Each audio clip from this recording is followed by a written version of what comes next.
A few miles off the coast of southeast England, Liam Bates is a prince in search of his country. Sealand's just approaching on the horizon a couple of miles ahead.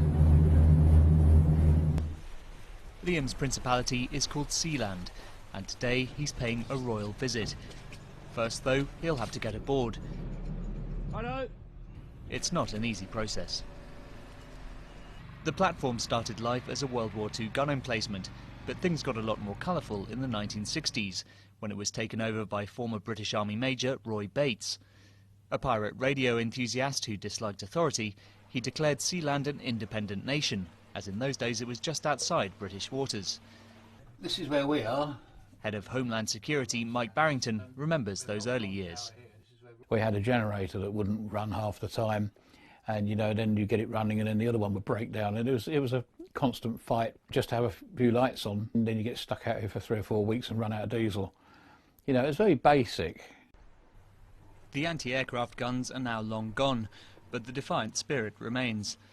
As well as living quarters on the upper deck, there are rooms over several floors in the platform's legs, which house bedrooms and amenities such as a games room and a multi-faith chapel. Far below sea level is the brig. The jail's been used back in the great coup of Sealand. The chap that held a Sealand passport, he was tried for treason and locked up. Eventually released after negotiations. That was the last time it was used, back in the 70s. The so-called coup was one of the more dramatic episodes in Sealand's history, when a group of men landed a helicopter and took Roy Bates' son Michael hostage. Roy launched a successful counterattack and took his country back.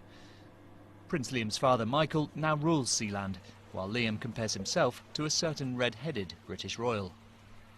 I guess having an American fiancé and being the second brother, I guess I'd be Prince Harry, but I'd like to think with a little less drama.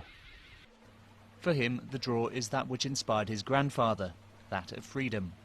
The idea of Sealand is to show that there's a different way, that you can go out and carve your own choice and your own path in life. You haven't got to go and get a 9-to-5 job and fall into that kind of routine that 99.9% of people do. Over the years, there have been a variety of money-making schemes. In the early 2000s, Sealand was used as a location for secure servers, with around 20 full-time staff. The main business is now the online sale of titles, with a knighthood available for under €40. The formalities of a state include stamping of passports on arrival. Welcome to Sealand. Thank you. While lateral flow tests are required to maintain Sealand's COVID-free status. All through the pandemic, at least one person has always lived here, just in case the UK decides to reclaim its fortress. Britain has never recognised its independence, and its position in international law is debatable. I think they like to pretend we don't exist and just hope that one day we pack up and leave, which of course is never going to happen. With several generations of royalty waiting to serve, there's little sign of an end to Sealand's quixotic fight for freedom.